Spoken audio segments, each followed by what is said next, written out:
अपने आत्मा के समान सब जगह सुख दुख को समान देखना तथा सब जगह आत्मा को परमेश्वर में एक ही भाव से प्रत्यक्ष की भांति देखना बहुत ऊंचा ज्ञान है। चिंतन मात्र का अभाव करते करते अभाव करने वाली वृत्ति भी शांत हो जाए, कोई भी स्फुरना शेष न रहे तथा एक अर्थ मात्र वस्तु ही शेष रह जाए, यह समाधि का लक्षण है। श्री नारायण देव के प्रेम में ऐसी निमग्नता हो गई हो कि शरीर और संसार की शुद्धि ही न रहे, यह बहुत ऊंची भक्ति है। नेति नेति के अभ्यास से नेति नेति रूप निषेध करने वाले संस्कार की भी शांत आत्मा में या परमात्मा में शांत हो जाने के समान ध्यान की ऊंची स्थिति और क्या होगी। परमेश्वर का हर समय स्मरण न करना और उसका गुणानुवाद सुनने के लिए समय न मिलना बहुत बड़े शोक का विषय है। मनुष्य में दोष देखकर उससे घृणा या द्वेष नहीं करना चाहिए। घृणा या द्वेष करना हो तो मनुष्य के अंदर रहने वाले दोष रूपी विकारों से करना चाहिए। जैसे कि किसी मनुष्य के कोई रोग हो जाने पर उसके घर वाले ऐसे फ्लेग की भय से उसके पास जाना नहीं चाहते, परंतु उसको फ्लेग की बीमारी से बचाना अवश्य चाहते हैं। इसके लिए अपने को बचाते हुए यथासाध्य चेष्टा भी पूरी तरह से करते हैं, क्योंकि वह उनका प्यारा है। इसी प्रकार जिस मनुष्य में चोरी जारी आदि दोष रूपी रोग हो, उसको अपना प्यारा बंधु समझकर उसके साथ घृणा या द्वेष न कर उसके रोग से बचते हुए उसे रोग मुक्त करने की चेष्टा करनी चाहिए। भगवान बड़े ही सुहृद और दयालु हैं। वह बिना ही कारण हित करने वाले और अपने प्रेमी को प्राणों के समान प्रिय समझने वाले हैं। जो मनुष्य इस तत्व को जान जाता है, उसको भगवान के दर्शन बिना एक पल के लिए भी कल नहीं पड़ती। भगवान भी अपने भक्त के लिए सब कुछ छोड़ सकते हैं, पर उस प्रेमी के भक्त को एक क्षण भी नहीं त्याग सकते। मृत्यु को हर समय याद रखना और समस्त सांसारिक पदार्थों को तथा शरीर को क्षणभंगुर समझना चाहिए। साथ ही भगवान के नाम का जप और ध्यान का बहुत तेज अभ्यास करना चाहिए। जो ऐसा करता है वह परिणाम में परम आनंद को प्राप्त होता है।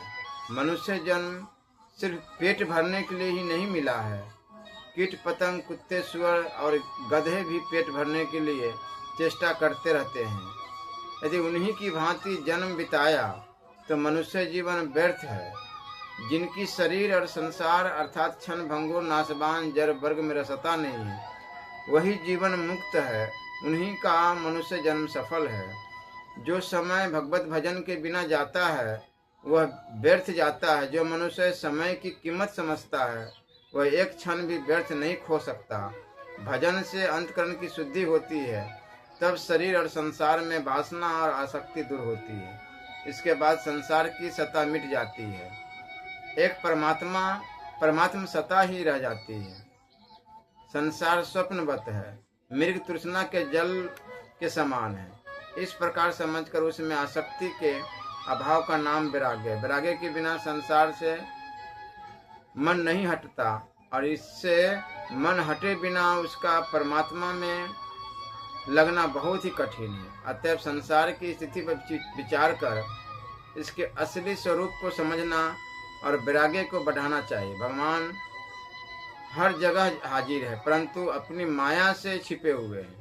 बिना भजन के न तो कोई उनको जान सकता है और न विश्वास कर सकता है। भजन से हृदय के स्वच्छ होने पर ही भगवान की पहचान होती है।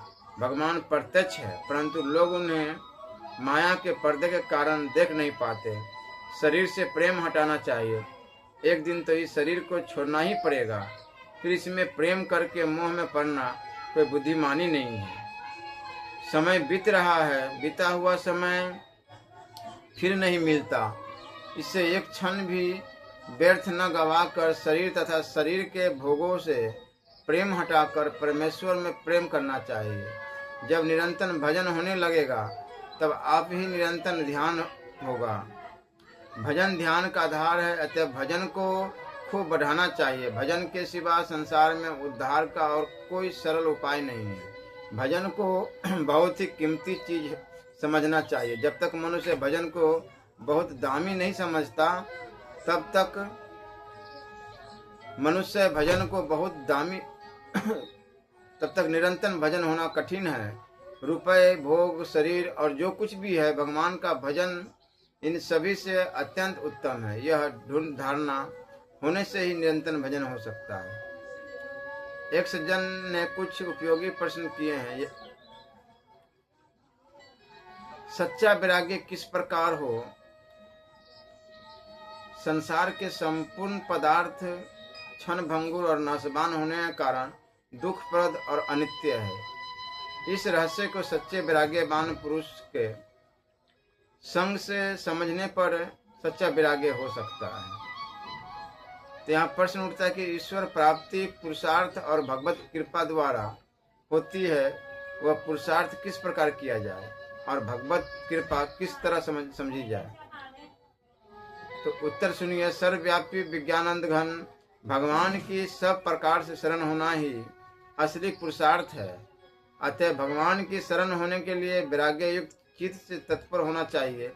भगवान के नाम का जप, उनके स्वरूप का ध्यान, उनकी आज्ञा का पालन और सुख दुखों की प्राप्ति के साधनों में एवं सुख दुखों की प्राप्ति में उन परमात्मा की कृपा का पद पद पर अनुभव करने का नाम शरण है।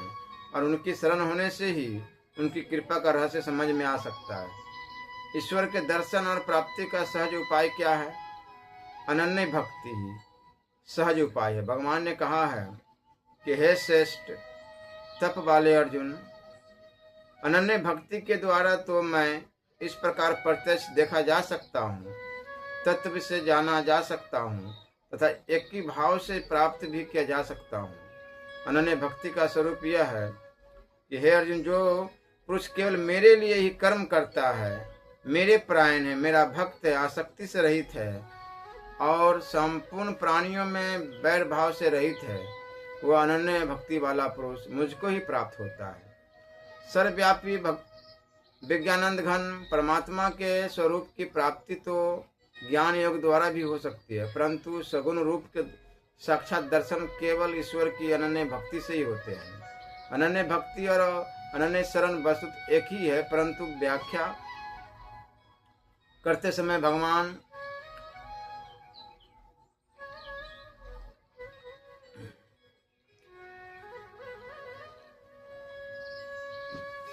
जैसे उपयुक्त श्लोक में मत परम शब्द को भगवत शरण का कथन किया गया है, वैसे ही गीता अध्याय 9 के 34वें श्लोक में शरण के अंतर्गत अनन्य भक्ति का कथन आया है। गीता अध्याय 9 से 32वें श्लोक में भगवान ने अर्जुन से कहा, स्त्री, वैसे, शूद्र और पाप योनि वाले अत्यंत मेरी शरण होकर परम गति को प्राप्त हो जाते हैं।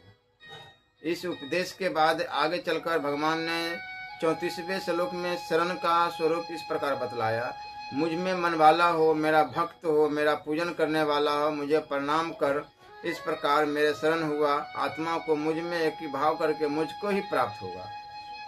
तो यूँ तो इस सारे ही श्लोकों में शरण के नाम से अनन्य भक्ति का ही वर्णन है, परंतु पद भक्तो भवः शब्द से स्पष्ट रूप से भक्ति का ही कथन है।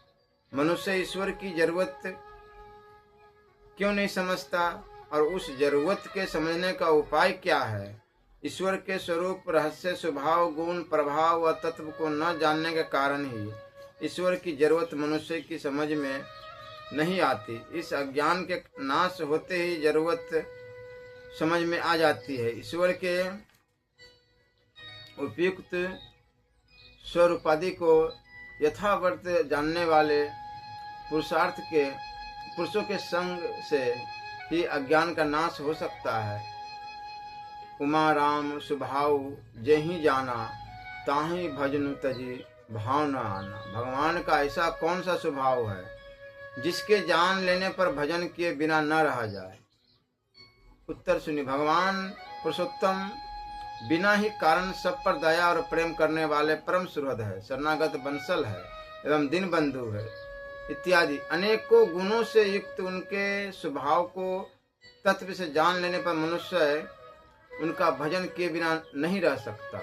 श्री भगवान स्वयं कहते हैं कि हे भारत, इस प्रकार तत्व से जो ज्ञानी पुरुष मुझको पुरुषोत्तम जानता है, वो सर्वज्ञ पुरुष सब प्रकार से निरंतर मुझे वासुदेव परमेश्वर को ही भजता है। मुझको यज्ञ और तपो का भोगने वाला, संपूर्ण लोकों के ईश्वरों का भी ईश्वर तथा संपूर्ण भूत प्राणियों का सुहृद अर्थात स्वार्थ रहित प्रेमी तत्व से जानकर शांति को प्राप्त होता है। हे अर्जुन, जो मुझको भजे जैसे भजते हैं, मैं भी उसको वैसे ही भजता हूँ। इस रहस्य को जानकर ही बुद्धिमान मनुष्यगण सब प्रकार से मेरे मार्ग के अनुसार बरतते हैं। मेरा यह व्रत है कि जो एक बार भी मेरी शरण आकर मैं तुम्हारा हूँ ऐसा कहकर मुझसे अभय चाहता है, उसे मैं समस्त प्राणियों से निर्भय कर देता हूँ। हम बड़ी बड़ी बातें करना ही जानते हैं, साधन नहीं करते। ऐसा क्यों होता है? बुरी आदत के कारण ऐसा होता है। सत्य पुरुषों के और उत्तम साधकों के संग से एवं शास्त्र के विचार से यह आदत नष्ट हो सकती है। सच्चे महात्माओं के प्रति भी कभी कभी अविश्वास होने में क्या कारण है? उत्तर, नास्तिक पुरुषों का संग और पूर्वकृत पापों के संस्कारों का उदय। इन दो कारणों से सच्चे महात्माओं के प्रति भी कभी कभी अविश्वास उत्पन्न हो जाता है। अतः विचार के द्वारा नास्तिक पुरुषों के संग का त्याग और कुसंस्कारों का परिहार करना चाहिए। कुसंस्कारों के नाश के लिए ईश्वर से प्रार्थना भी करनी चाहिए। यदि हम पुरुषार्थ नहीं करें, केवल भगवत कृपा समझते रहे, तो क्या उद्धार नहीं हो सकता? भगवत कृपा के समझने का यह दुष्परिणाम नहीं हो सकता कि जिसमें समझने वाला भगवत के अनुकूल पुरुषार्थ से रहित हो जाए, क्योंकि भगवान की शरण होना ही असली पुरुषार्थ है और शरण होने से ही मनुष्य भगवान की कृपा के रहस्य को समझ सकता है। फिर उस कृपा के रहस्य को समझने वाला पुरुष पुरुषार्थहीन कैसे हो सकता है? तो प्रश्न सुनिए, भगवान हर जगह मौजूद है। हमारी प्रार्थना दयार्द हृदय से सुनते हैं और व्याकुल होने पर प्रकट होकर दर्शन भी दे सकते हैं। ऐसा ढूंढ विश्वास कैसे हो? उत्तर, भगवान के गुण, प्रेम, प्रभाव, रहस्य, लीला और तत्व के अमृतमय वचन उनके तत्व को जानने वाले भक्त द्वारा पुनः पुनः श्रवण करके मनन करने से एवं उनके बतलाए हुए मार्ग के अनुसार चलने से ढूंढ विश्वास हो सकता है। छोटे छोटे प्रश्न उत्तर है, किंतु बहुत ही काम की है। कोई अपने को नीचा समझता है तो वह नीचा हो जाता है, किंतु गोसाई बाबा तुलसीदास जी तो अपने को दिन समझकर ही परम पद को पा गए। यह कैसे हुआ? उत्तर, नीचा कर्म करने से ही मनुष्य नीचा होता है, अपने को दिन समझने से नहीं। परमेश्वर के सम्मुख दिन भाव से प्रार्थना करने वाला तो नीच भी परम पद को प्राप्त हो जाता है। फिर गोस्वामी तुलसीदास जी परम पद को प्राप्त हुए, इसमें आश्चर्य की क्या बात है? जो सच्चे हृदय से अपने को सबसे लघु दिन समझता है, उसी का प्रभु उद्धार करते हैं, क्योंकि प्रभु का नाम दिन बंधु बतलाया गया है। दूसरों से अपने को श्रेष्ठ मानने वाला तो नीचे गिरता है, क्योंकि उसमें अहंकार बुद्धि होती है और अहंकार अज्ञान जनित होने से पतन का कारण है। दूसरों से अपने को श्रेष्ठ मानना ही मूढ़ता है। दिन मानना तो गुण है। अपने को नीचा समझने से कोई नीचा नहीं होता, बल्कि वह तो सबसे ऊंचा समझा जाता है। ईश्वर के प्रति सच्ची परायणता कैसे हो? ईश्वर परायणता भक्तों के संग और उनकी आज्ञा का पालन करने से हो सकती है। भगवान को यंत्री और अपने को यंत्र कैसे बनाया जा सकता है? उत्तर सुनिए, जो भगवान के यंत्र बन चुके हैं अर्थात शरण हो चुके हैं, उन पुरुषों के संग और कथानुसार साधनों से बनाया हुआ जा सकता है। भगवान के सच्चे भक्तों के दर्शन कैसे हो सकते हैं? पूर्व संचित उत्तम कर्मों के समुदाय से, भगवान के भक्तों में सच्ची श्रद्धा होने से एवं भगवान और भगवत भक्तों की कृपा से सच्चे भक्तों के दर्शन होते हैं। श्री कृष्ण तथा अन्य अवतारों के भक्ति से मुक्ति मिल सकती है या नहीं? और मुक्ति के लिए ज्ञान तथा निर्गुण निराकार की उपासना के अतिरिक्त अन्य क्या साधन है? हाँ, श्री कृष्ण आदि अवतारों की भक्ति से मुक्ति मिल सकती है। ज्ञान के अतिरिक्त मुक्ति प्राप्त करने के दो साधन और है, सगुण परमात्मा की उपासना और निष्काम कर्म। इन्हीं को लक्ष्य करके भगवान ने गीता में कहा है कि हे निष्पाप अर्जुन, इस लोक में दो प्रकार की निष्ठा मेरे द्वारा पहले कही गई है, ज्ञानियों की ज्ञान योग से, योगियों की निष्काम कर्म योग से। यहाँ कर्म योग में निष्काम कर्म और भक्ति सगुणोपासना दोनों ही अंतर्गत है। सगुणोपासना से प्रसन्न होकर भगवान ने अपनी कृपा से भक्तों को तत्व ज्ञान दे देते हैं। उसके द्वारा मनुष्य भगवत तत्व में प्रवेश कर जाता है।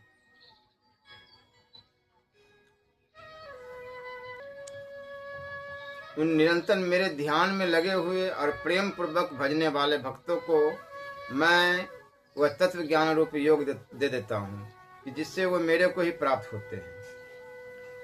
यद्यपि वेद शास्त्र में ऐसा कहा गया है कि ऋते ज्ञानन मुक्ति, अर्थात ज्ञान के बिना मुक्ति नहीं होती, तथापि भगवान की कृपा से भक्त को वह ज्ञान सहज ही में प्राप्त हो जाता है, जैसा कि पहले कहा जा चुका है। इसलिए भक्ति से मुक्ति मिल सकती है, यह मानने में कोई आपत्ति नहीं। भक्त तो ऐसा मानते हैं कि मुक्ति भगवान के अनन्य प्रेमियों के चरणों में लौटती है, यानी उनके चरणों की सेवा से मिल सकती है, किंतु वे उसकी ओर भूलकर भी नहीं ताकते। उसकी इच्छा करना तो दूर रहा, भोग और मुक्ति की स्फुरहा को भक्तों ने पिशाची बताया है, फिर वह उसकी इच्छा क्यों करने लगे? स्वामी विवेकानंद जी ने यहाँ कहा है कि भक्ति करने से भगवान ज्ञान देते हैं, तब मुक्ति होती है। यह ठीक ही है, परंतु भक्ति करने वालों को भगवान ज्ञान ही देते हैं, यह बात नहीं है। प्रेम चाहने वाले को वे प्रेम दान देते हैं, और जो उनसे कुछ भी नहीं चाहता उसके वे तो ऋणी बन जाते हैं। भगवान के प्रेमी भक्त मुक्ति की अपेक्षा भगवान के समीप रहना अधिक पसंद करते हैं। मुक्ति दो प्रकार की होती है, धाम मुक्ति अर्थात साकार भगवान के धाम की प्राप्ति, और केवल्य मुक्ति अर्थात निर्गुण निराकार ब्रह्म में लय हो जाना अथवा भगवत तत्व में प्रवेश कर जाना। इनमें से दूसरे प्रकार की मुक्ति तो ज्ञान से ही होती है। भक्ति करने वालों को भी यह मुक्ति ददामी बुद्धि योगम तमाम, इस वाक्य के अनुसार भगवत प्रसाद से ज्ञान प्राप्ति होकर होती है। ऋते ज्ञानन मुक्ति इत्यादि वचन इसी मुक्ति को लक्ष्य में रखकर कहे गए हैं।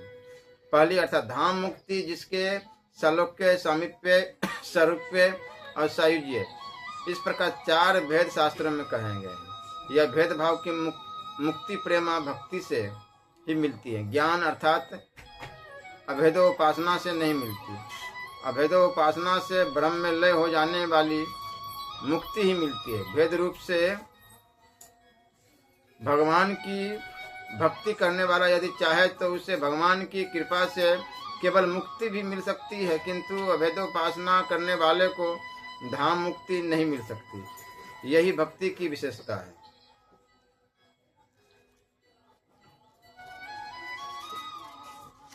यहाँ प्रश्न उठता है कि श्री कृष्णादि अवतार विग्रह माइक है अथवा अमायिक, उनका महत्व निर्गुण निराकार ब्रह्म के समान ही है अथवा कुछ न्यूनाधिक है?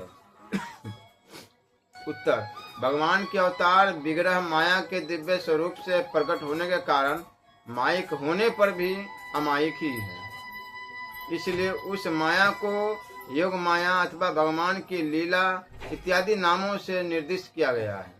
अब रही परमात्मा के निर्गुण और सगुण स्वरूप के तारतम्य की बात, सो निर्गुण ब्रह्म के स्वरूप का तो वर्णन ही नहीं हो सकता।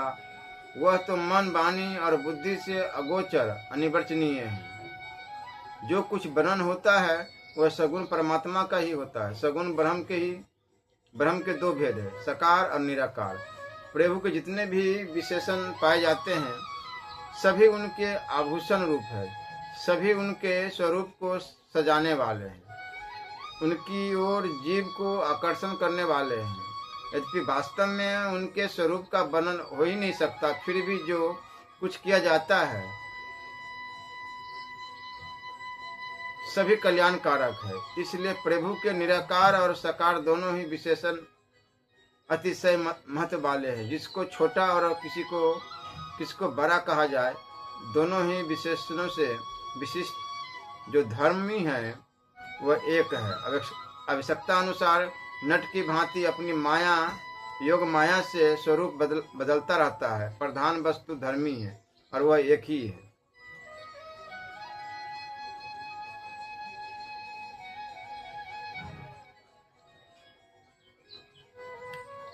यहाँ प्रश्न उठता है कि गीता प्रेस की टीका में श्रीमद् भगवद गीता के 7वें अध्याय के 24वें श्लोक की व्याख्या से यह ध्वनि निकलती है कि साकार विग्रह माइक है, असली स्वरूप नहीं है। तो उत्तर सुने। यहाँ माइक शब्द का तात्पर्य क्या है, यह भली भांति हृदयगम कर लेना चाहिए। माया कहते हैं ईश्वर की प्रकृति अथवा शक्ति को, और वह शक्ति शक्तिमान अर्थात ईश्वर से भिन्न नहीं है। जैसे अग्नि अपनी दाहिका शक्ति से भिन्न नहीं है, ईश्वर अपनी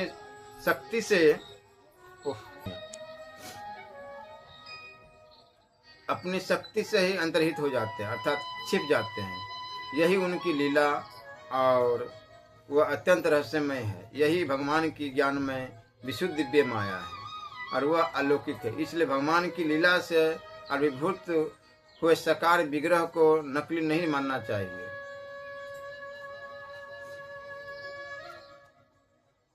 भगवान श्री कृष्ण के द्विभुज श्याम सुंदर रूप का उपासक उसी रूप को सर्वोत्तम मान सकता है, जिसके लिए शास्त्रानुकूल जो रूप रुचिकर हो और जिसको वह सर्वश्रेष्ठ मानकर उपासना करता है, उसके लिए वही सबसे बढ़कर। शास्त्र में जहाँ जिस रूप का प्रसंग होता है, भक्तों की श्रद्धा और रुचि बढ़ाने के लिए वहाँ उसी को बड़प्पन दिया जाता है। यह नियम युक्ति संगत है और एकांगी उपासना के लिए इसकी आवश्यकता है।